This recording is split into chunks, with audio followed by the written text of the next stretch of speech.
Hello, Facebook fans, YouTube fans of DX Engineering. It's Friday afternoon, time for the weekend special. And today we have Mike, Kilo Golf 2, Mike from Florida. Hello, Mike. Hey, how you doing, Tim and everybody? Good to have you on, Mike. And we're talking all things POTA. You are a park maven. I mean, you do the activations, you do the chasing. And what have you done lately, Mike? Let's see. Lately, I did a 20 park roll, which I activated 20 parks in one day. Me and a buddy of mine, Roger K3LR. He was my driver and my partner, and we went and did 20 parks here in Northeast Florida. In Northeast Florida. Do you remember some of the names of some of these parks? I mean, 20 parks in one day. I mean, how many hours did you spend doing this? We calculated 12 and a half hours, a total of 450 miles. And some of the parks was Ocala National Forest, and there was so many I can't remember off the top of my head, but we actually did it from sunrise to sunset. And Mike, how many QSOs did you have on that day at 20 parks? How many cumulative QSOs?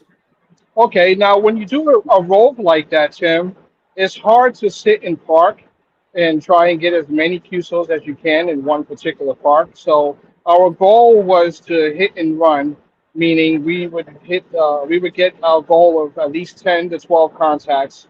We try to have some as a buffer just in case there's a busted call or anything like that. And we would do our 10 to 12 contacts, and then we move to the next park. So we tallied, I think, close to 200, almost 250 contacts altogether within the 20 parks that we did within those 12 hours.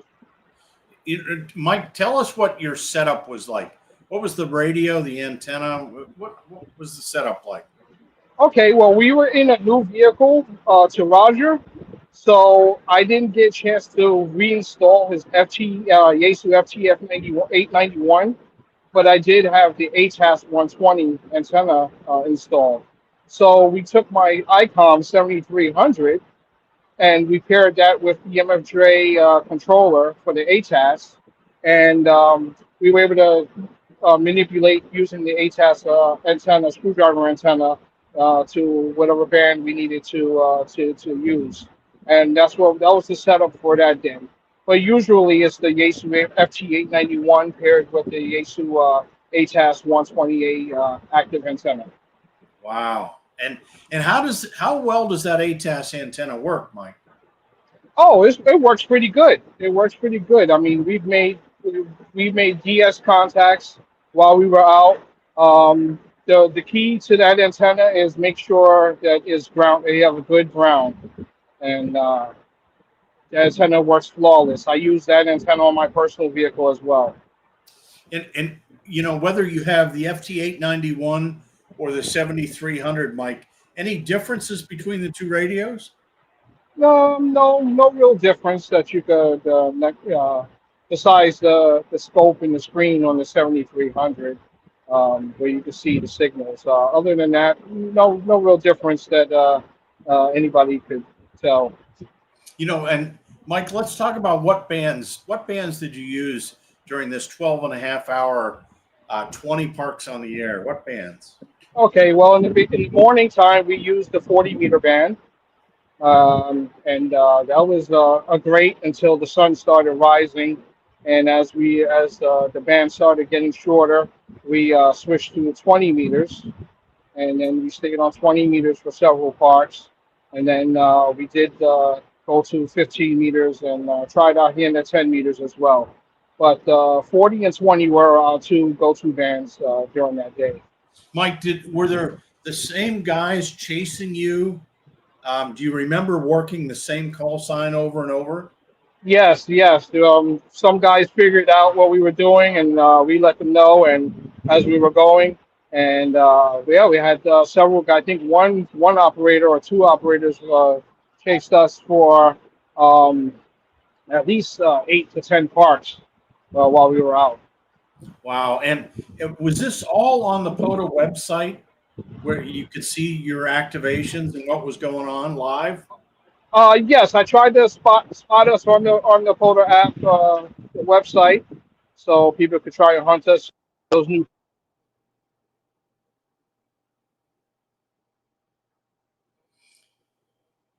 It looks like we lost Mike. Hopefully he'll.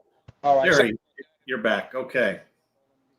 but yeah, we tried to spot ourselves on the spot page, um, and let the people know we were out there, and let them know that we were not going to stay at any particular park for long, but we were going to keep it moving.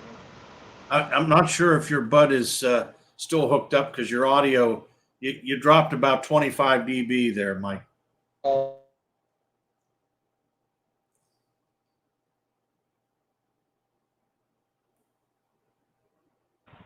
Okay, I should be back. Yes, yeah, no, you're doing good there. Mike, what do you got planned for activation going forward? I mean, how are you going to top this? 20 parks in one day. To be honest with you, Tim, that was grueling. Man, I mean, the next award, if I'm not mistaken, is 25 parks, but it was tough. It was tough. Just I don't know what's next. You have to look and see. Well, Mike, you're also a POTA chaser, and I think you've been doing some chasing since you did the parks. Tell us about your POTA chasing. Oh man, yeah, I love to chase and get in people's logs, especially new parks that I haven't worked. I'm trying to do a lot of worked all state, actually hunting people that have parks that I have not got in my logbook, so I could finish that state and have it as a completed state. I've worked all the parks in one state. Um, that's my goal, really. And my second goal is to actually activate each state, each of the 50 states as well. Maybe a quarter of the way there, but still a long way to go. Well, let's talk about what are you using at your home station to do the chasing? What equipment are you using, Mike? Oh, okay, Tim. Well, I have acquired a brand new ICOM 7760 transceiver, which I love. That has replaced the ICOM 7610 that I had previously in my shack. And the antenna is a DX Commander Classic with the 80-meter inverted L in the backyard of my HOA location. Wow. So the 7760, I mean, that is the hot new radio, Mike. Oh, I love it. I love it. Yeah, I mean, that's really a nice radio, and certainly the 7610, the 891 mobile, the 7300 mobile. It sounds like you're in great shape there. And the DX Commander antenna, how's that working out for you, Mike? Oh, I love the antenna. It's a small footprint. I've worked the world. I'm in Northeast Florida, and to get to Japan or Indonesia is a pretty long trip there, as you know, Tim. But I have worked the Asian countries. I have I've over 180 TXCC countries worked. I believe it's 180. Don't quote me on that. But I have a lot of DXCC in my log just from that antenna alone, and it works great. Once you have it built, I have not touched the antenna. I would say maybe 3 times since it's been up, and that's only because I had to take it down because a hurricane was coming. Mike, tell us how many radials. What sort of a ground system do you have?